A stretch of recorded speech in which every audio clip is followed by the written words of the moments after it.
Coffee with Coker is a healthcare business podcast from the Coker Group that focuses on solutions to help healthcare organizations effectively navigate the changing healthcare industry landscape. Hi, thank you for joining us today on this Coker podcast. My name is Brant Jewell, Senior Vice President at Coker, leading what we call physician services, which encompasses a large cadre of operational strategic areas related to physician enterprises and smaller community hospitals and critical access hospitals as well. We are beginning a series today.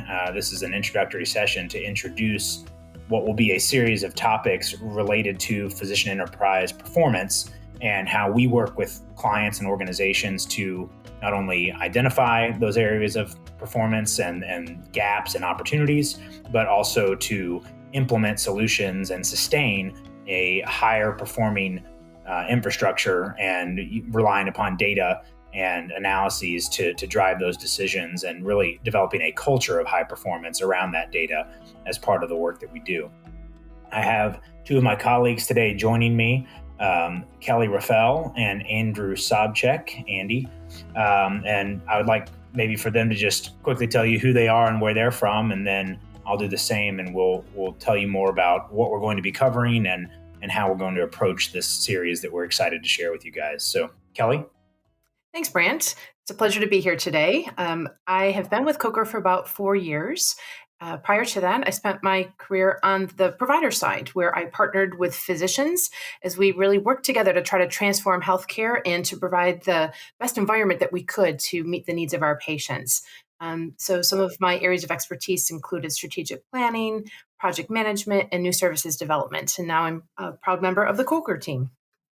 Thank you, Kelly. And I'm Andy Sobczak, another senior manager on our physician services team.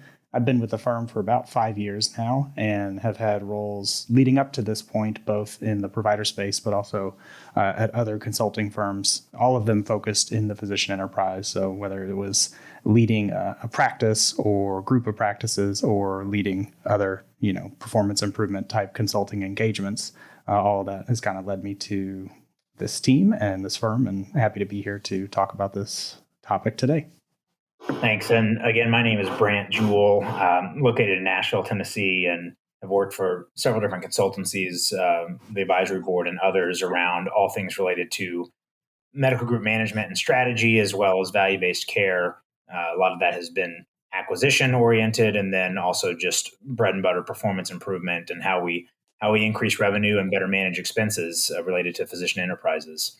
We have a number of other partners, colleagues, associates, independent consultants that work with us in large capacities that support this area of our business. And we'll talk more about some of those areas, especially those that are internally service lines that we rely upon for deep subject matter expertise as we get into the various sessions here. Coker fits into a unique niche in the healthcare landscape in that we have the ability to work with the largest for-profit health systems and not-for-profit health systems that are have national presence. And then we also work with some of the 1 and 2 doc practices that are trying to decide whether they affiliate and align with the local health system or sell their practice to private equity, or how they maintain independence. And so we see a wide variety of types of clients, and while many of them are dealing with the same issues and or constraints as it relates to their operations and their opportunities, we have a much more variety in our solutions and the things that we recommend, and certainly how those recommendations are implemented when and if we get to that stage.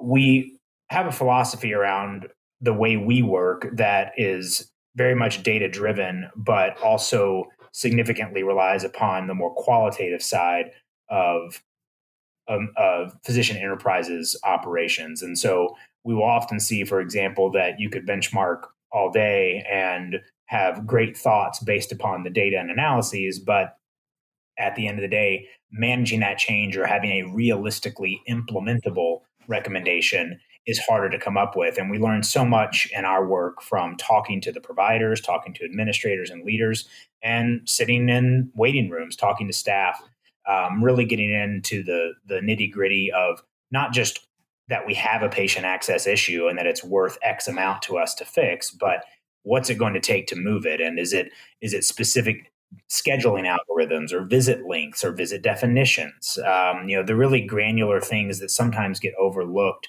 when we're thinking about change management at a physician enterprise level. And those are the things that we spend our days and weeks and years focused on. And we want to make sure that when we do have recommendations for clients, that they're realistic and that it's the right approach to get the results that are most relevant to that organization. And so we like to start with data, and we'll talk a lot about data throughout this series and some of the analyses that we like to use. And we'll today even address a few at the high level that we just think of as your first checkpoint when looking at a new enterprise. When we get engaged with a client, what do we want to know right out of the gate that can help us start to frame specific areas that we may want to look into further? But as we use data for our own work, and then also to help the client long term both implement the work and then hold themselves accountable and have a sense for how they're improving or not over time, we really like to engage as many stakeholders as possible in the data. And so we'll often see that organizations have dashboards or they have reports that are for the eyes of a select few only. And we really like to take the data and start to put it to use across the providers, the staff, and others, whether that's inputting it in job competencies, having organization level benchmarks or targets rather that we're all rowing in the same direction on. But we want a culture around the data that is transparent and has clarity of roles and responsibilities. We all know that we're looking to increase net income, and here's the role that I play as a provider, or that I play as a front desk attendant, or I play as a billing office supervisor, in making sure that we optimize those metrics and understand why it's relevant to our organizational strategy. So we'll talk a lot about the application of these analytics. We'll get into the analytics and some of the detail by each section of the areas we've broken this out into. But maybe as a starting point here, I think it could be helpful to just talk about how we approach first understanding how a group or enterprise is performing, and then starting to think about how we can identify and prioritize various areas of that operation, and then think about developing the right solutions. So maybe, Andy, if you want to start just by talking about the process that we go through when we're getting to know a client and working with them, and some of the things that we look at, and how we start to develop our sets of recommendations and come up with solutions. Yeah, happy to discuss that. I think also, before I get into that piece, I think another item here to address is, kind of why some of this is becoming more important, or at least more prevalent in our work. I think many that are listening to this could understand that, these aren't exactly the easiest times financially, economically for practices, and really just kind of across the board. You see, even in the data, like benchmarks like MGMA, if you're looking at what we often look at as like a loss per physician, that's kind of the number that executives and large healthcare systems, physician enterprises will look at. How much am I losing per doc? Across the board in MGMA, since about 2017, that number has continued to grow. You look at primary care specialties, that number was 144,000 loss in 2017. The most recent data is $234,000 loss per primary care physician. Non-surgical specialties, the same story, up 30 to 60% across the board in all of these specialties. I think a lot of our clients are feeling that. Sometimes that data isn't always reflective of reality in a certain geography or, care environment or whatever. But, I think across the board, as we interact with clients, if we're in a boardroom or wherever, I think it's a pretty consistent alertness to this issue. How do we stop this? How do we slow it down? What can we do to improve? And so we find we're starting to see a lot more, interest, a lot more need to start to address performance improvement. Not just from like a compensation plan perspective with physicians, but also operations, how they are capturing revenue, but also mitigating expenses. And so, we felt like it was important to address this topic not only in one session, but to maybe have several that go into some of the different disciplines that we look at as it relates to assessing or evaluating a group. And then in terms of that process of assessing or evaluating a group, we try to be as flexible as we can with respect to different types of organizations. We, can structure things differently, whether they, a client wants us to do interviews or not, whether they have a lot of data or they don't. But pretty much across the board, we will do a qualitative and a quantitative evaluation where, like any consultant, we're going to look at a lot of data and benchmark performance. We need to have something to compare to, whether that's comparing to information that we have from other clients and clients kind of across the board, or information from surveys. We try to set some type of a target or a benchmark to evaluate that client against in many different areas, whether that's volume, revenue related. On the expense side, we'll look at things, as Brant mentioned, patient access, those different types of categories, try to set a target and evaluate against that. But at the same time, we like to get on site, and we like to evaluate these physician enterprises in person. We want to interview the folks that are doing the job, map out some of the key processes that go into driving that performance. A lot of times, if it's a bad, kind of low performing situation, there are going to be processes that are producing that outcome. It's not an accident, so to speak. And so we like to get in there and understand, what that is, what is driving that issue, but also how do folks feel about it? What are their perceptions? Sometimes even the folks at the ground level will have a really good idea of what's going on, and they may have some really good suggestions for how to fix that. And so we try to integrate all of that feedback, those observations that we make in person with the benchmark data, and tell a story of, okay, if you had just done the benchmarking, it would have told you one thing, but then when we got in there and we observed your people, we observed your processes, it's actually a little different story. And here's what's driving that gap and how you can go about achieving it. And so, we'll typically end these evaluations and assessments with a plan of, what's going on, what can be done to improve it. And then here are the, 5, 6, 7 things that can be pursued to actually achieve that goal, whatever it may be. For the organization, ideally to get to a point where you're not losing as much per physician or generating more revenue or whatever it is. But that's typically the approach that we take. And again, we try to be flexible in terms of like how we structure it. Sometimes the numbers, the benchmarks that we use may vary depending on the environment. And sometimes the analyses can be a little different depending on the environment. And so we feel that between the expertise of our team and also our kind of broader network of consultants and contractors and subject matter experts, we feel like we can always kind of tailor an approach to a client situation that'll produce a good outcome and also a good plan of attack for how to achieve that improvement. Thanks, Andy. And maybe we talk about benchmarking a lot, and I think good or bad, right, wrong, or indifferent, consultants rely upon benchmarks, and we always say that we use them directionally. And part of that is meant to imply that the gap to benchmarks or the variance from benchmark for each organization, the relevance of that will change based on the unique circumstances. But I think it's also important to note that there's quite a bit of noise in benchmarks that's probably gotten even noisier over the last few years. And so it's a starting point in our minds, but it helps us get a sense of relativity, even if the benchmarks aren't necessarily a one-to-one or apples-to-apples comparison for every organization. It's still a good way for us, looking at an organization for the first time, to get a relative sense of performance, even at just a national level by specialty or multi-specialty. But maybe talk about how we go from using a benchmark to get our first checkpoint to then, by the time we're implementing, really customizing unique targets for an organization, regardless of the metrics, and how kind of the benchmarking has changed here recently. Yeah, I think we have to start somewhere, as you mentioned. And so a lot of times we will just pick like a median or something that's a very kind of easily understood benchmark for a particular category.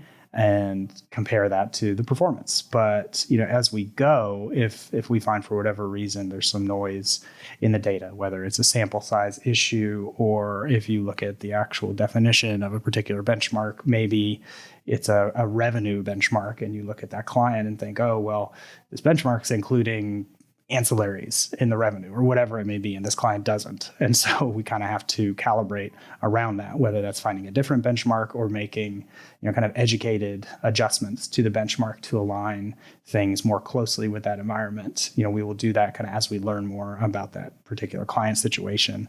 And then as we go, we can even tailor, kind of budget numbers or targets that are more internal to that client to align around in terms of an improvement effort, so that it's not just this nebulous, oh, we have to be at median. It's like, no, we have to be at this point because either that's what the budget says or that's where we need to be to hit our targets more globally as an organization. And so we can, kind of adjust those measuring sticks accordingly, and we do it in a manner that we feel is going to be best reflective of a realistic improvement target, but also something that is going to have buy-in from the leadership. And so benchmark could be really, really great, really well researched and statistically powerful, but if it's not something that resonates with the people that are going to be performing these efforts and achieving this improvement, then it's kind of meaningless. And so we try to use those different approaches, kind of tackle benchmarking from different perspectives, as I just mentioned, so that it becomes meaningful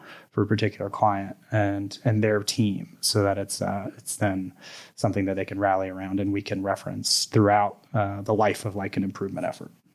As we get into the detail of each session, we'll cover specific benchmarks and key performance indicators or considerations for each area. But thinking at the most global level of a physician enterprise and some of the underlying KPIs that just apply to the bottom line performance of an organization.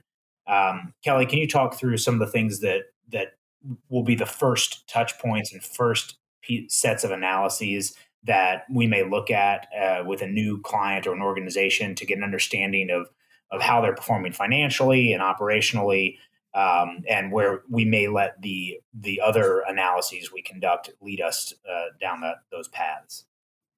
Certainly. Thanks, Brant. There's a few key indicators that help us assess the health of the practice overall. So, for example, we'll want to look at the net income per provider and get a sense of that. We'll also want to look at the collection rate and see if the practice is collecting all that is really entitled to the top of the limit there. We'll also want to look at total expenses as a percentage of net revenue, both from an operational standpoint, per provider, and then also looking at the support staff expenses. And those are indicators that will help to point us to directions where there may be some opportunities for improvement. So then we need to dig deeper and really put together some of those puzzle pieces to determine where the opportunity lies. From there, we'll look to identify the root causes. And in addition to looking at the root causes, we want to gain understanding of the quantitative effect from addressing those root causes and addressing the barriers that are in the way of practice achieving optimal performance. So we'll talk through some of those in each of our sessions. But in addition to those overarching metrics, there are metrics that will be tied to each of the different domains that we'll talk through. Thanks, Kelly. It's also important to note, I think, that we start often by looking at the financial statement type metrics, where we're looking at the net income and on a per provider, per work RVU type rate analyses, and then also the same for collection rates and total expenses. But if you're in a larger multi-specialty environment where, let's say, it's a health system owned physician enterprise, those metrics are only so helpful at the group level. If it's a single specialty independent practice, then that may be as deep as you need to go if you can't get to a per provider level. But looking into these same ratios, even at the highest level, by specialty, by location, by hospital region, if that in fact is relevant, all of those can start to tell a story and help prioritize certain areas where we may not have at the group or the enterprise-wide level, we may not have a collection rate issue, or that may benchmark positively. But as we start to peel into that in subsets and look at it more granularly by provider, specialty, location, et cetera, we often will find pockets of opportunity even inside of an organization that is performing well on the whole. So the more you can slice and dice the data, the better, obviously. But sometimes these will jump off the page right out of the gate where we'll see that just total operating expenses as a percentage of net revenue, once we've taken out provider compensation, non-provider staffing, two of the most significant expenses, we may see that operating expenses are out of whack on the whole, but it's really only one or two of those as we peel in further that are driving that. Maybe it's our IT spend. Maybe it's our rent. And some of those can be outliers depending on, again, the unique circumstances of the client we're working with. So it's important to know for any organization, I think, where you relate to the benchmark most directly and selecting a benchmark that works for you, and then acknowledging this benchmark is not appropriate for us because we live in a community that requires a much higher spend on rent or office space and facilities than most benchmark facilities would. And so we know we're going to be higher. Let's set our target accordingly, and that's okay. That's part of why we go through this process, is to gain perspective from the benchmarks and then better inform a realistic target for the organization. And when you do those two things, you know where you are today, you've got a baseline, you can then quantify in many of these areas the financial return to the organization if you're able to meet your target. And so that can really justify the investment in some of these improvement processes that we're going to talk about, and starts to come together when you realize that if you could increase your net collection percentage to median, it's worth $1 million to your organization. Maybe that's not a lot to a large system of 500 employed physicians, but it's certainly a lot to a group of 10 primary care physicians, right? And we've seen those types of opportunities all over the board. And that's part of why we think this first process is necessary, just for any organization to have perspective on where they're starting from, what may or may not be realistic for them in terms of target, and then setting a goal that they can all work towards together to bring that clarity that we were talking about here at the beginning. So what I think we'll do today, which is really just to introduce this series of podcasts that we're going to be releasing, is tell you what the sessions we intend to cover look like and what we're hoping to accomplish. But ultimately, we'd like for our listeners throughout this series to be able to better assess yourselves. If you're managing a physician enterprise, or you're part of a physician enterprise, or thinking about being part of a physician enterprise, some of these metrics and areas will give you a better sense for how to self-diagnose to some degree, and then some thoughts and around specific key performance indicators you could use, and then tactics that we've used and kind of case studies of how we've applied our analyses and achieving benefit in these different areas that ultimately develop a culture of high performance driven by data. Kelly, if you would, please talk through some of the sessions that we're going to be covering and the order that we've laid them out, and just give a brief description of each. Yeah, certainly. So we're going to start our series with a focus on revenue cycle management, and that can span looking at policies and procedures as all the way to KPIs and tracking, and how the different parts of the organization are working together to support that revenue cycle management process. From there, we're going to move on to provider productivity and compensation, and we'll discuss actionable analytics and also the importance of aligning compensation with productivity, and how to incorporate some non-productivity incentives such as quality that would be designed to further organizational goals. So there's a lot that we can unpack there. Then we'll talk about patient access and referral network management, which is really the lifeblood to growing a thriving practice. Staffing and advanced practice provider utilization, or APP utilization, will be another topic we'll cover. We'll look at some benchmarking tips. We'll help to point out some actionable key performance indicators, and also talk about some of the trends in APP utilization. From there, we'll move on to expense management. And again, we'll provide some benchmarking tips and target areas for opportunity that you can actually control. We also plan to bring in one of our payer contracting experts to talk about some of the best practices in contract management and payer relations. And finally, we'll bring in some of our colleagues from our Health Information Technology Division, and they'll discuss how to optimize an organization's use of IT, from vendor selection and management to system utilization and optimization. So that's a rundown of the various domains that we feel are key to a medical group's performance, and we'll look forward to talking about each of these in more detail in upcoming sessions. Thanks, Kelly. Well, we're excited about going through this and talking through all these areas together. There are always more to the strategies and unique circumstances that you're dealing with. And so we look forward to a lot of the questions and commentary that I think this will produce as we go through some of these basic and or integral fundamental areas of managing a physician enterprise. So we will adjourn for today and then look forward to getting started with session 1 when we are back on, and that'll be focused on revenue cycle management. I want to thank Kelly and Andy for their time today, and we look forward to going through this series with you guys. Thanks for listening. We hope you enjoyed that episode of Coffee with Coker, and we thank you for listening. We want to encourage all of our listeners to participate and contribute in the podcast. So if you have any questions on any of the things we discussed in this episode, any of the topics that were presented, please feel free to ask us. Also, we welcome your feedback and suggestions. If you have any ideas related to the material we discussed in this episode, or in any episode, please let us know and we'll make sure to incorporate it. And if you have ideas for topics you'd like to hear more information about in future episodes, please send those suggestions to us. We would love to hear them and we'd love to incorporate them into our future episodes. You can find us online and on social media. Start with our website, and specifically the podcast is coffeewithcoker.com. You can also find that through the main Coker website at cokergroup.com.